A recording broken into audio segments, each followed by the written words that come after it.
Bentar ya, tak rekam.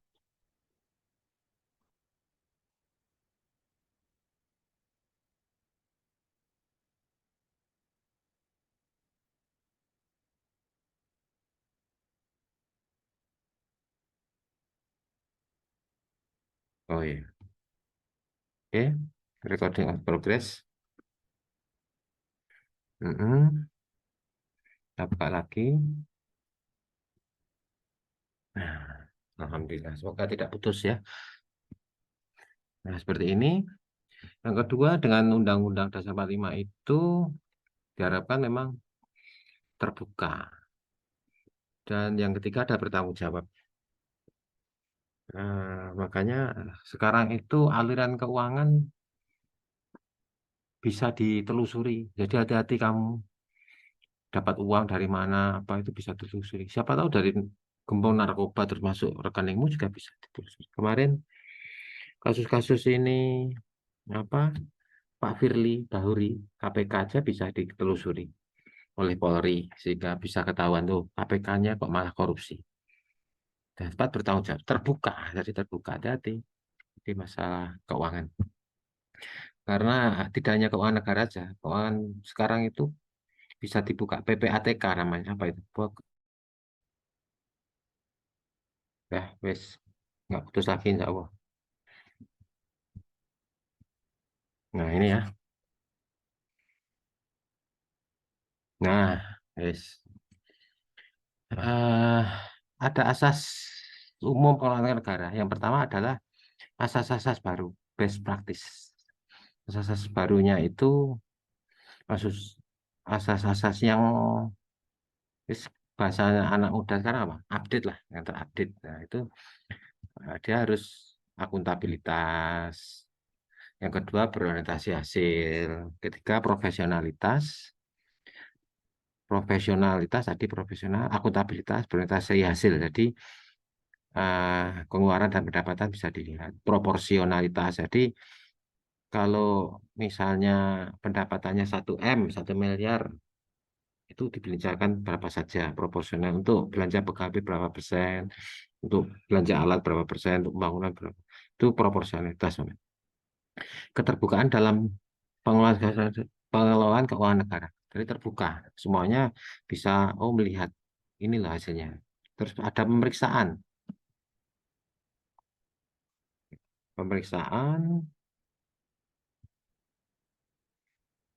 keuangan oleh badan pemeriksa yang bebas dan mandiri.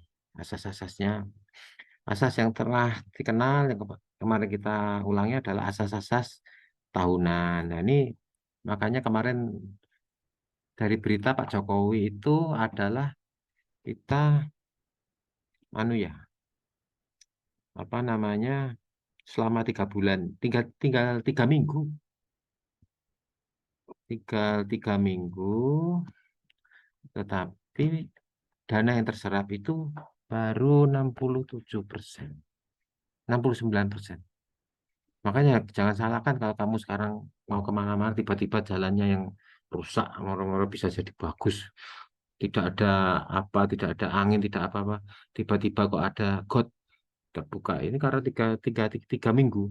Berarti 3 minggu itu mulai minggu kemarin hitungannya. Berarti Desember bulan minggu kedua itu sudah harus selesai ada laporannya. Nah, tahunan itu ya, asas tahunan. Yang kedua adalah asas universalitas. Universalitas itu berarti ya sama, keuangan ya seperti itu. Untung rugi itu, untung itu kalau masuk debit rugi atau pengeluaran masuk dalam pengeluaran seperti itu. Kesatuan, nah, satu harga.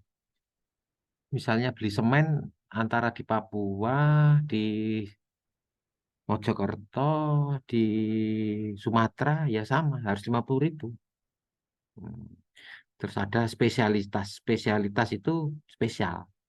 Apa yang harus jelas. Misalnya beli kereta api cepat. Kereta cepat itu berapa? Ada harganya. Nah, berapa bulan harus selesai. Itu spesialitas, spesial, khusus. Oke, kita lanjutkan.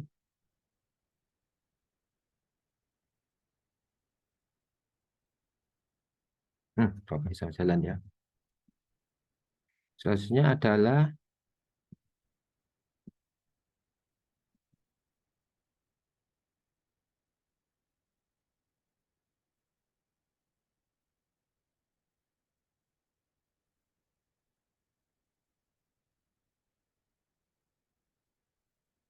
ini ada namanya tadi asas pengelolaan negara, akuntabilitas, profesional, keterbukaan, tahunan universitas. Tujuan penetapan asas-asas pengelolaan keuangan negara ada dua. Yang pertama adalah mendukung terwujudnya penyelenggaraan good governance dalam penyelenggaraan negara. Yang kedua menjadi acuan dalam reformasi manajemen keuangan negara. Jadi acuannya. Kalau tahun ini kita makanya kamu harus tahu berita nanti. 2-3 minggu lagi APBN kita berapa? Kemarin-kemarin, oh kita kemarin sudah lihat ya yang ditetapkan di pada bulan Agustus. Nah, misalnya 1 miliar ya 1 miliar, tak boleh lebih. Hmm, Nek lebih ya berarti negara punya utang. Yang ketiga adalah menjamin terselenggaranya prinsip-prinsip pemerintahan daerah sesuai bab 4 Undang-Undang Dasar 45. Undang-Undang Dasar 45 ini sudah revisi keempat ya. Jadi tidak seperti Undang-Undang Dasar 45 yang tahun 45 sungguhan. Kalau Pak Dian itu yang masih ingat itu Undang-Undang Dasar 45 yang pertama. Terus ada penguraiannya sila-sila itu. Waduh, itu memang sekolahnya di zaman Orde Baru ya. Yang ketiga adalah memperkokoh landasan pelaksanaan desentralisasi dan otonomi daerah. Nah, jadi landasan pelaksanaan desentralisasi itu dan otonomi daerah bisa lebih kuat kalau pendanaannya juga kuat. Makanya kemarin dari pidato Pak Jokowi, Presiden kita, ternyata daerah itu baru 60% pembangunannya terserap anggaran. Jangan salahkan kalau Mojokerto harus mengembalikan dana apa kemarin dana kembalian Silpa namanya ya. Kemarin masih ingat kemarin beberapa minggu yang lalu kita jelaskan Bojonegoro itu kalau Mojokerto misalnya pasti 400-500 miliar mungkin. Kalau di Bojonegoro sudah triliun. Karena apa mau bangun tuh bingung. Mau bangun jalan itu kontraktor harus namanya tender. Nah, tendernya masih kalau penduduk lokal punya modal misalnya ya 1 miliar. Padahal untuk melaksanakan tender jalan misalnya di Bojonegoro itu harus 5 miliar. Akhirnya tendernya untuk masyarakat lokal itu tidak berguna. Maksudnya apa? Tidak bisa mensejahterakan masyarakat lokal. Banyak pengusaha lokal itu yang nggak dapat kue.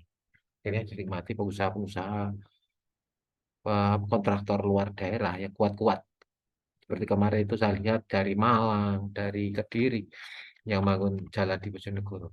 Nah itu juga harus dipikirkan dengan uh, penetapan pengelolaan keuangan negara itu harusnya masyarakat lokal itu lokal wisdom yaitu ya teropeni lah dapat merasakan kue dari pembangunan itu. Jangan sampai masyarakat lokal itu apa namanya eh jadi penonton. Itulah selama ini yang sangat disayangkan jadi penonton. Ya kalau nonton bola nggak apa-apa. Kalau ini nonton uang segitu banyak tapi tidak bisa untuk menikmati.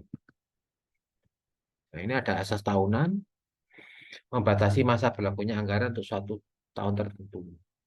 Undang-Undang nomor 17 tahun 2003 pasal 11.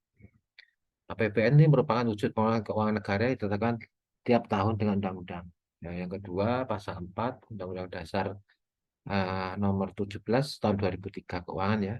Tahun anggaran meliputi masa 1 tahun mulai dari tanggal 1 Januari sampai dengan tanggal 31 Desember. Biasa setahunan. Jadi sebentar lagi kita sudah mulai bulan Desember ya, tanggal 1 sekarang.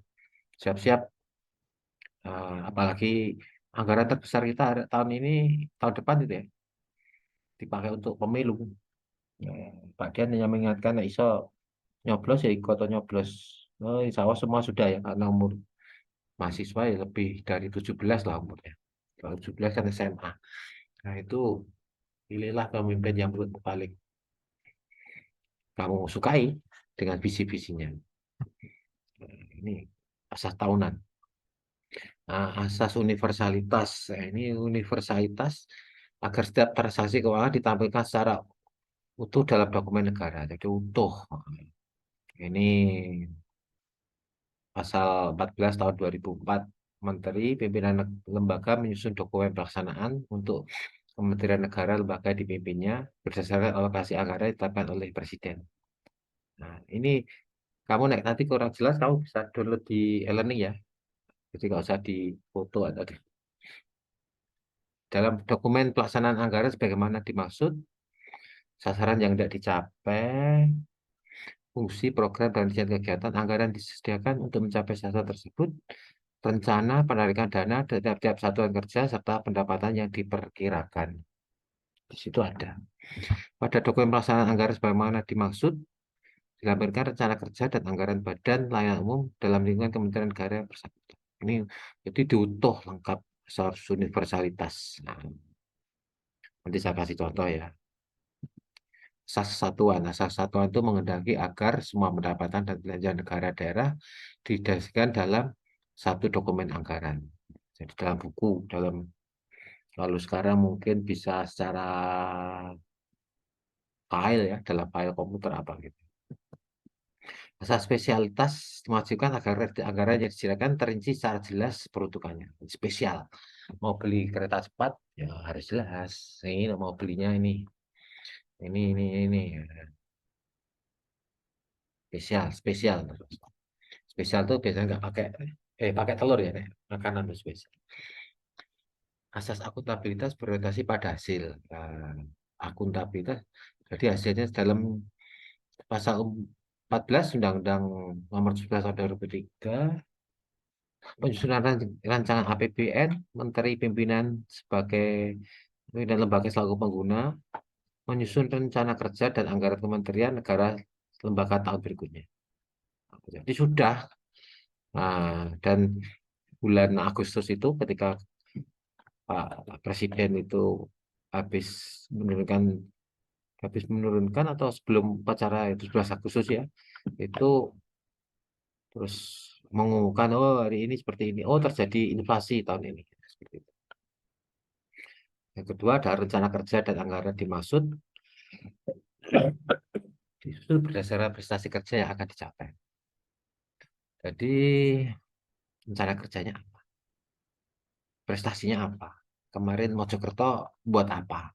Kamu sebagai masyarakat sudah tahu nggak prestasi kotamu atau kabupaten? Kalau saya di Bojonegoro paling lihat itu jalannya tambah apik. Hmm. Aduh, batuk, sorry. Tambah bagus. Mojokerto sudah biasa jalan bagus. Prestasinya apa ya? Nah, itu nanti kita lihat di websitenya. Nah, gitu aja. Rencana kerja dan anggaran sebagaimana dimaksud disertai dengan perakiraan belanja untuk tahun berikutnya setelah tahun anggaran yang sedang disusun. Namanya anggaran berbasis kinerja. Nah, ini penting ini. Nanti kita lihat di Google ya, Pak Google. Asas ya, maksud dan tujuan penganggaran berbasis kinerja mengutamakan upaya pencapaian hasil kerja, output, dan dampak outcome atas lokasi belanja input yang ditetapkan. Ya kan? Yang berbasis kinerja itu disusun berdasarkan sasaran tertentu yang tidak dicapai dalam satu tahun anggaran. Tahun depan apa? Mojokerto. Tahun depan apa kabupaten? Seperti kamu juga seperti itu harus berbasis kinerja. Tahun depan semester 6 kamu kemana? Kamu sudah mikir untuk ikut MSIB nggak? Ikut magang nggak? Atau kamu magang magang atau itu pertukaran pelajar? Jangan milih di UM saja, Universitas Muhammadiyah Malang. Pertukaran pelajar ke UI sana atau ke UGM. Nah, begitu, mungkin sangunya lebih banyak. Agak sama ya sangunya ya. Tapi kamu dapat pengalaman, oh sekolah yang favorit itu seperti ini. Saya mengerti bisa pertukaran pelajar ke UNER atau ke UB, tidak apa-apa. Yang dekat-dekat ya. Itu jadi tahun depan apa yang harus kamu lakukan itu berpikir.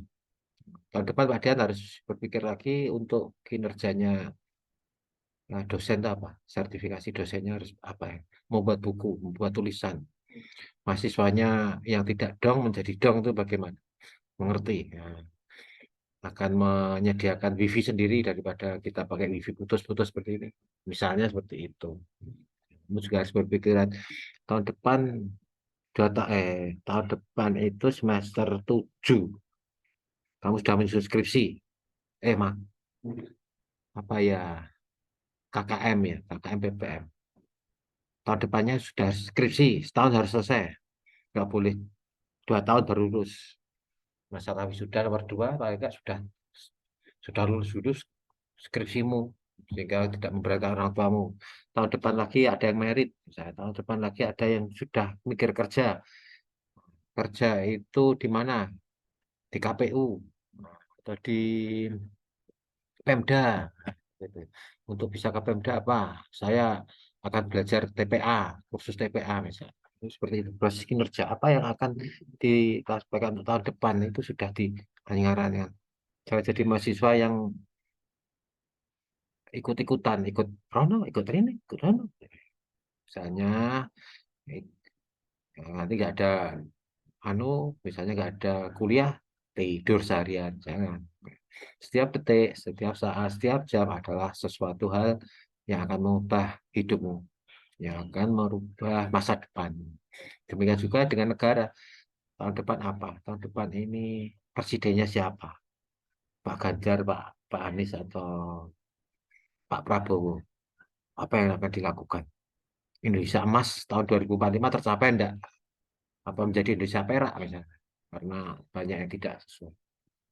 Nah, yang ketiga ada program dan kegiatan disusun berdasarkan tupoksi Kementerian Lembaga Negara. Jadi misalnya Menteri Pertanian ya harus ada anunya untuk pertanian itu apa?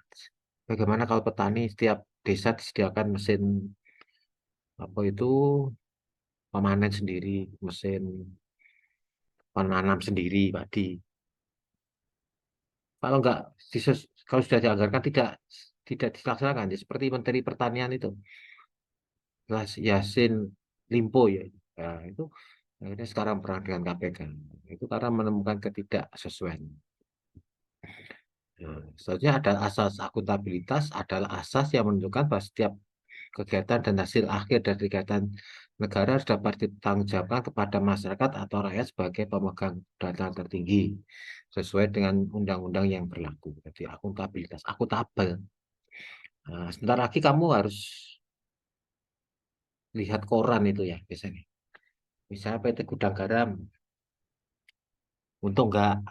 Karena Gudang Garam itu ada dividen apa itu, saham. Jadi kalau usaha nggak untung ya harus diperbaiki tahun depan. Kalau kampusmu nggak untung, ya harus diperbaiki lagi. Mahasiswanya bagaimana supaya di sini lebih pintar, sehingga kalau bayar nggak telat. Wah, nanti kalau semuanya pintar, kampus kita bisa berlantai 3 atau 4 seperti yang universitas lain. Muridnya banyak, temanmu banyak. Seperti itu, akuntabilitas seperti itu bisa dipertanggungjawabkan. Walaupun swasta pun harus seperti itu. Yayasan terutama. Nah, kalau di pemerintah juga seperti itu. Siapa dividen? Waduh, ternyata kena COVID, tidak jadi pembagian dividen. Oh, ternyata dengan COVID itu pabrik rokok laku. Orang kalau merokok jauh dari COVID misalnya. Akhirnya rokoknya laku. Oh, gudang garamnya laris. Seperti kemarin itu bukan tahun kemarin ya, bulan-bulan kemarin. Oktober, September, Oktober, November. Awal itu rokok itu luar biasa. Namanya apa? Tembakau itu. Kalau Pak Dian kan di desa sana, nggak tahu kalau kamu ya mungkin ya rumahnya desa juga. Yang biasanya dan daun tembakau per kilo hanya 20.000, 15. Kemarin laku 60.000, 80.000 ya. Petani baru bisa untung. Terus bagaimana dengan perusahaan yang menyerapnya itu, Gudang Garam, Bantul, apa itu? Kemana rokoknya itu? Dijual ke kita lagi atau diekspor ke Amerika, Arab Saudi? Harus ada dipertanggungjawabkan, akuntabel. Akuntabel. Jadi naik untung ya masukkan debit, naik pengeluaran atau kredit, nah itu harus jelas. Oh, ini kok untung kok dilebokno kredit. Wah, untung kok jadinya gila itu sing namanya korupsi ya. Ada asas profesionalitas, asas yang mengutamakan keahlian berdasarkan kode etik yang ketentuan yang berlaku, peraturan perundang-undangan yang berlaku, profesional. Kamu sebagai mahasiswa harus profesional belum? Nah, tentang mahasiswa kelihatannya kuliah pakai sepatu rapi, tidak masuk kelas, masuk ke warung. Nah, itu nggak profesional itu. Ketika UTS selesai, waktu yang kumpulkan, belum ada yang kumpulkan misalnya. Harus tepat waktu. Hmm. Tanggal 30, kumpulkan. Apapun yang terjadi, hasilnya bagaimana. Aku ingin jadi mahasiswa profesional. Efeknya apa nanti ketika kamu jadi pegawai? Kamu bukan pegawai yang ayas-ayasan. Jadi pegawai yang rajin. Kalau perlu sebelum deadline sudah kumpulkan. Itu sing kalau saya mau ini mahasiswa jempolan saya aja Pak Dian itu nggak punya beasiswa ya. Kalau ada beasiswa tak kasih yang rajin-rajin. Oh, kuliah sih pinter. Nah, harusnya profesional. Negara juga seperti itu profesional. Makanya untuk profesional nanti dibantu dengan alat-alat yang disebut dengan electronic government itu. Akuntai keuangan secara elektronik dibantu chat GPT apa saja. Nah, kalau kamu perhatikan sekarang semuanya hampir AI semua. Bahkan TV One kemarin itu wartawannya sudah pakai wartawan AI. Bisa-bisa sobat Pak Dian tinggal santai-santai tapi suaranya Pak Dian ada terus Pak Dian tak kasih gambarnya bintang film sing ganteng itu supaya mahasiswa itu tidak ada yang males mengikuti mata kuliah profesional. Yang penting jam 8 tet sampai jam setengah 10 selesai dan ngerti semua. Baru nggak ngerti. Itu namanya profesional sesuai perundang-undangan yang berlaku. Apa tuh tugasnya? Profesional itu apa? Mahasiswa itu apa? Sebut mahasiswa. Harus saya ingat lagi. Bukan siswa lagi, nah siswa ya saat STK sampai SMA itu siswa. Apa yang dikatakan dosen atau gurunya ya manut. Kamu saya. Tapi mahasiswa kadang harus tanya, Pak, nggak kedengaran Pak. Oh, aku nggak ngerti Pak. Oh, boleh tanya ini Pak caranya. Ah, apalagi sekarang namanya kampus merdeka. Profesional, kamu mahasiswa profesional. Walaupun di UNIM, kamu nggak boleh kalah dengan mahasiswa universitas terkenal di dunia, misalnya Stanford atau nggak usah atau BUB, UNER atau tetanggamu aja sini ada Majen, kamu harus baik profesional. Jam kuliah ya kuliah. Nanti kalau sudah tidak ada dosen baru marun. Nah, seperti itu adalah berdasarkan kode etik. Itu kan bahaya. Makanya kalau kamu lihat berita-berita di TV sekarang, iNews, RCTI, terus apa, Kompas. Nah, tugasnya belajar kok malah membuli temannya, membunuh itu nggak boleh. So. Demikian dengan profesionalitas, keuangan ya keuangan. Karena ini medit ya wes. Nanti sudah ada hasilnya, baru dibagi bareng. Baru sebagi. Ketiga adalah asas proporsionalitas, asas yang mengutamakan keseimbangan antara hak dan kewajiban negara. Jadi haknya apa? Hanya dapat bayaran, dapat gaji. Ya, tapi wajib. Hakmu apa? Hakmu kalau ada orang tuamu mampu dikasih sangu, dikasih alat transportasi sepeda, motor. Tapi wajibmu apa? Ya kuliah. Jangan ke sana, kemari, ke sini. Hakmu apa? Memperoleh pengetahuan. Tanyakan Pak Dian. Kita pikir bareng-bareng ini, maksudnya ini ya sah proporsionalitas ya. Hakmu tanya. Wajibnya apa? Ngikuti mata kuliah Pak Dian. Kalau seharusnya 22, ya semuanya 22 ikut. Tapi kadang ada yang nggak ikut, murah-murahnya apa gitu misalnya. Nanti kalau ketika UAS selesai, loh nilai saya kok jelek Pak. Padahal nggak pernah ikut UAS, nanya ngirim UTS UAS, nggak usah lah. Nah, kan itu niatnya kan mencari. Kalau Pak Kiai kan gitu. Nek ada Gus Baha, Gus apa itu, Gus Miftah itu tanpa di absen itu sudah datang semua. Ya, harusnya seperti itu ya. Tanpa Pak Dian anu, wah besok kuliah Pak. Oke Pak, saya siap. Ada yang tanyakan, proporsional. Jadi kamu apa, wajibmu apa? Kamu itu bertanya, kewajibanmu memperoleh pengetahuan. Misalnya dikasih seperti ini kok agak jelas, kita cari lagi. Oh ini harus proporsionalitas. Dan terbuka seperti ini tadi ya, adalah hak masyarakat untuk memperoleh informasi yang benar, jujur dan tidak diskriminatif. Tentang penyelenggaraan negara dengan tetap memperhatikan perlindungan atas hak pribadi golongan rahasia negara. Jadi harus terbuka kalau kita mengakui ya kalau putus-putus itu kalau unik putus-putus ini gimana hari ini mungkin karena Pak Dian di kampus ya hari Jumat besok kita mungkin seperti kemarin di rumah Pak Dian insya Allah nggak putus-putus lagi. Nah, karena Pak Dian harus ya mumpung di kampus ini apalagi kita baru apa ya berduka ya. Nah, ada salah satu pimpinan dari UNIM ini yang ada ya supaya enggak sampai tahlilan lah. Dan mahasiswa ya harusnya ikut loh tahlilan nanti itu jam 7 itu bagaimanapun yang meninggal itu apa kalau menurut saya banyak banyak membantu kita dosen-dosen mahasiswa. Nah, saya umurnya hanya Allah yang tahu ya. Terbuka. Kalau jaringannya jelek ya kita bilang jelek. Jangan jaringannya bagus 5G di UNIM, 4G. Nah, sembilan juga dengan asas keterbukaan. Nah, harus jujur, tidak diskriminatif. Nah, ada asas praduga tak bersalah. Seperti ketua KPK sekarang. Oh, walaupun saya tetap menganggap ada praduga tak bersalah. Asas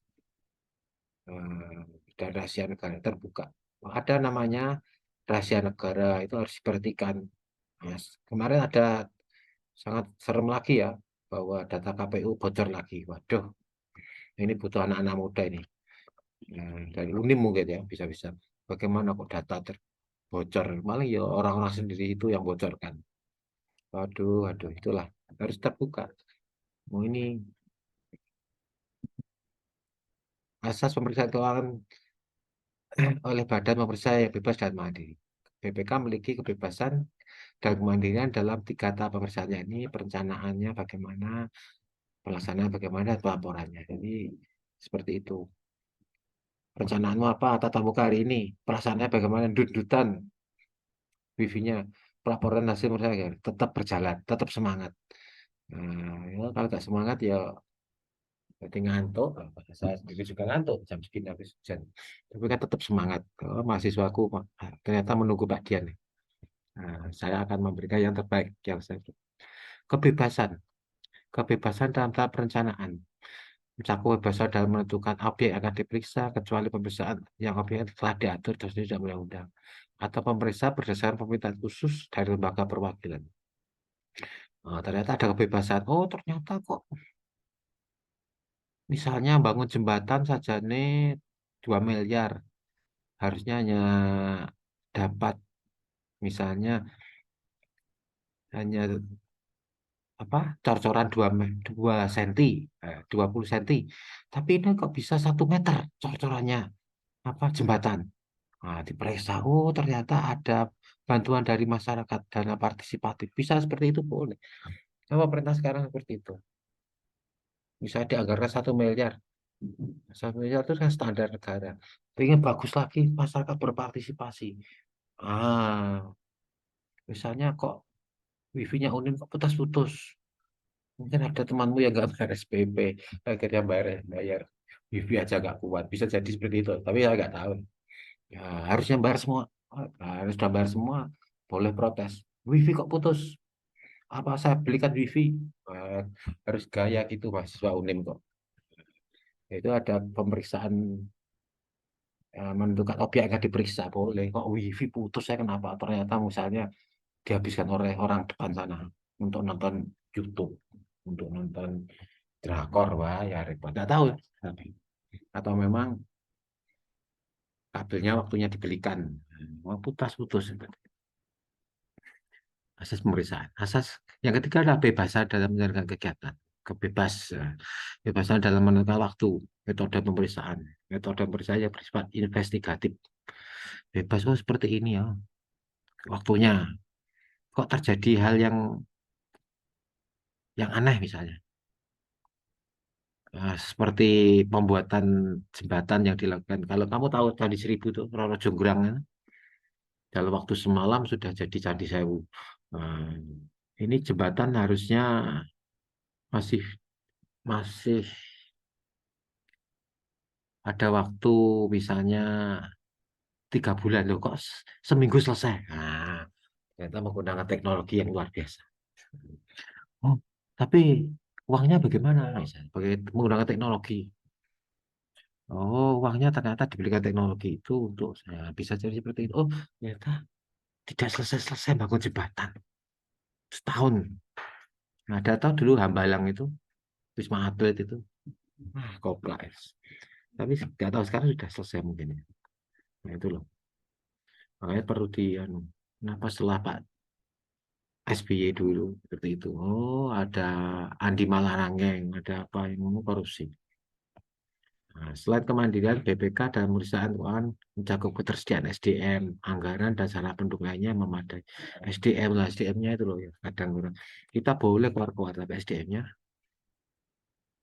kita boleh. Anak mahasiswa UNIM itu bicara tentang internasional. SDM-nya mampu kah? Misalnya, adakah mahasiswa yang membuat jurnal? Misalnya. Nanti juga hubungannya dengan yang lain.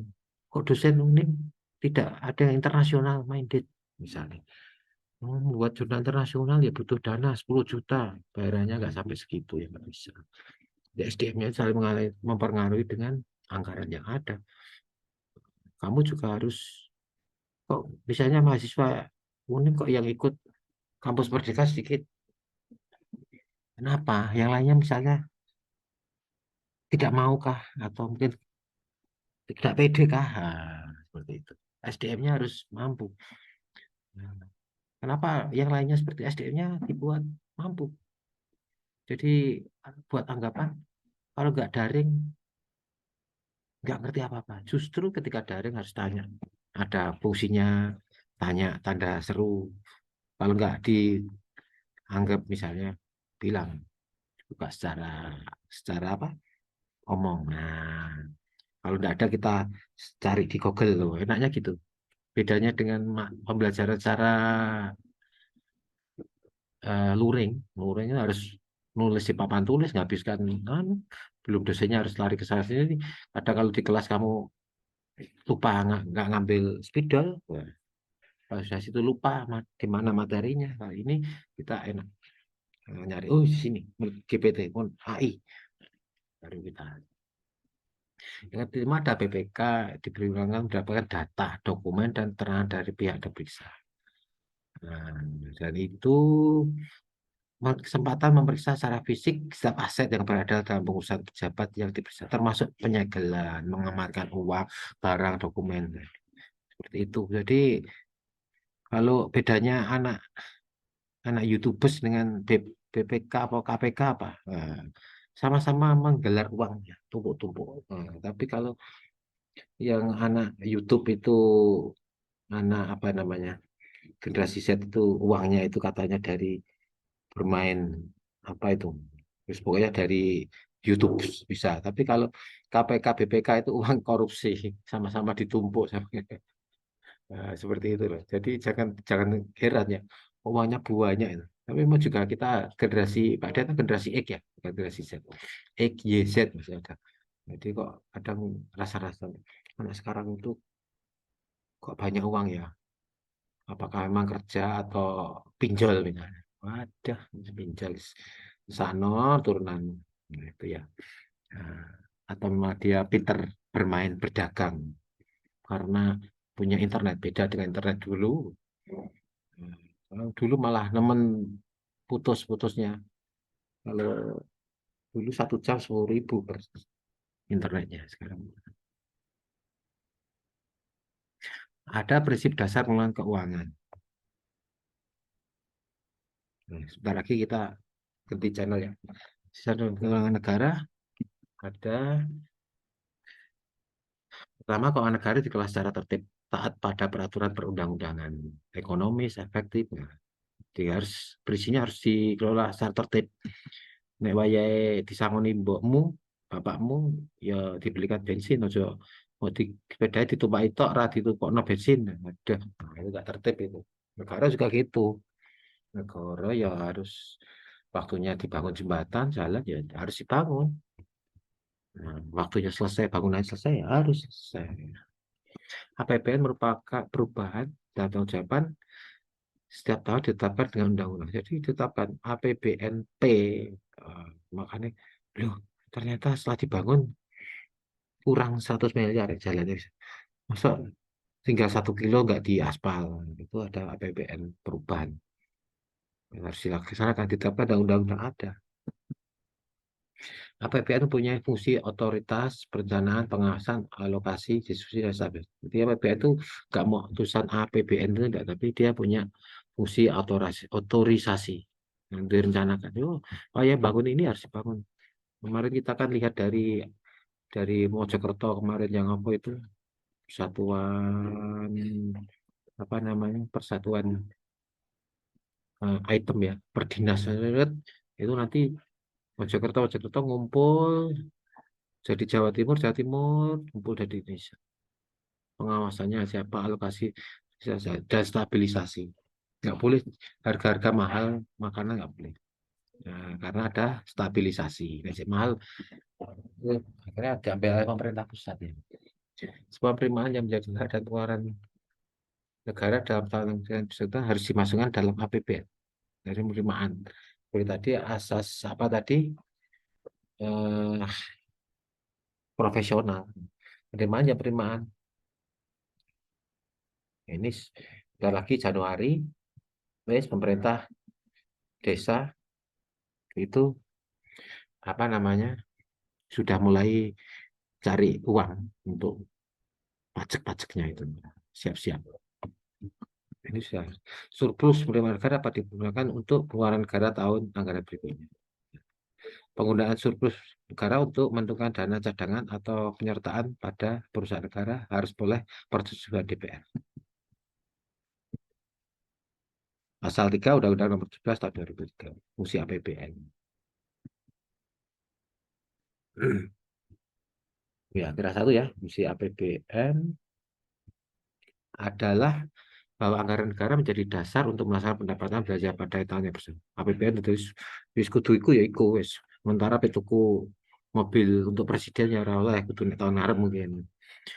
Fungsi perencanaan mengandung arti anggaran negara menjadi pedoman bagi manajemen. Nah, fungsi pengawasan mengandung arti bahwa anggaran negara menjadi pedoman untuk menilai apakah kegiatan penyelenggaraan pemerintah negara sesuai dengan ketentuan yang telah ditetapkan. Fungsi alokasi mengandung arti bahwa anggaran negara harus diarahkan untuk mengurangi pengangguran dan pemborosan sumber daya serta meningkatkan efisiensi dan efektivitas perekonomian. Fungsi distribusi mengandung arti bahwa kebijakan negara harus diperhatikan rasa adil dan patutan. Fungsi stabilisasi bahwa pemerintah jadi alat untuk melihara dan menjaga keseimbangan fundamental.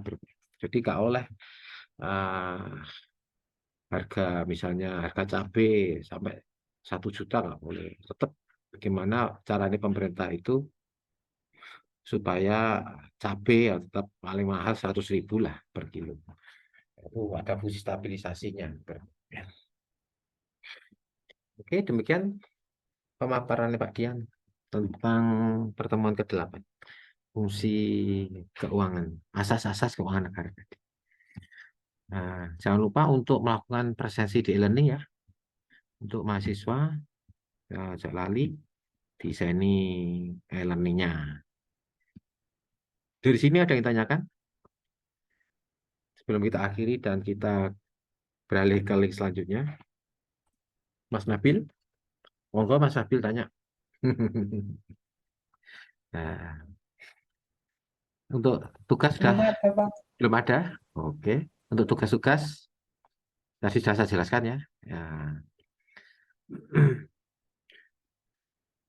Eh, ini mungkin beberapa gambar yang perlu, tapi paling nggak perlu lah gambar-gambarnya ini. bagaimana keuangan negara itu harus dijalankan.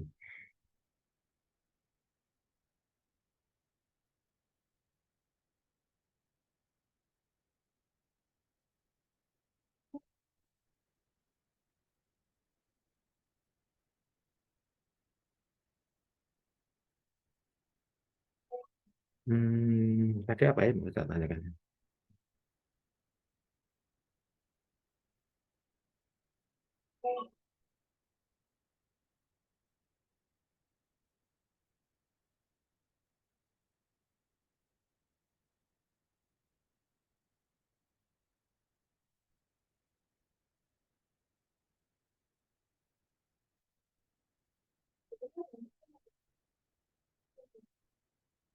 Ini ya, kalau kita lihat di sini, memang ada proporsional, keterbukaan, spesialitas, divers. Nanti bisa kamu anu lagi, maksudnya bisa kamu lihat lagi. Oke, dari sini ada yang kamu tanyakan sebelum kita akhiri? Oh, iya. Ada yang tanya mungkin? Ada riset? Enggak ya, enggak ada yang tanya. Ya apa, misalnya Pak Dian terlalu lama merespon, biasa aja langsung kita buka seperti kita tadi Mbak Mas Nabil bicara, kamu enggak apa-apa. Jadi yang penting ngerti. Kalau nggak ada yang ditanyakan, bisa kita buka sejenak kamera kita untuk mengakhiri mata kuliah teknik penyusunan keuangan daerah pertemuan yang ke-8. Monggo dibuka semua. Setelah itu kita ke tileng yang kedua. Silakan saya tunggu. Ini Mas Nasiul. Yang lainnya Mbak Nadia. Oke, Lobstone. Oke. Yang lainnya silakan dibuka kamera. Ya. Ini,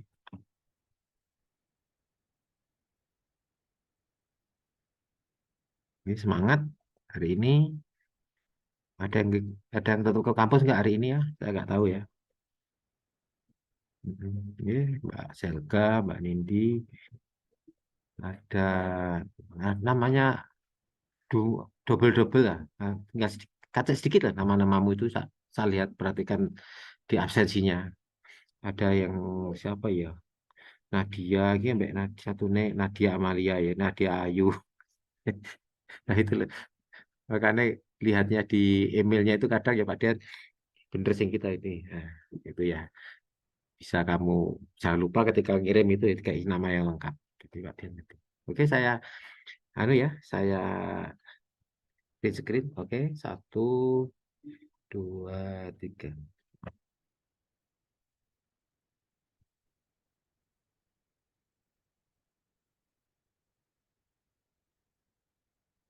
Oke, demikian bisa kamu tutup. Kita akhiri ya perkuliahan hari ini yang teknik penyusunan keuangan negara. Kita ketemu pada minggu depan dan kita beralih ke link selanjutnya. Saya tutup dengan ucapan Assalamualaikum warahmatullahi wabarakatuh. Waalaikumsalam warahmatullahi wabarakatuh.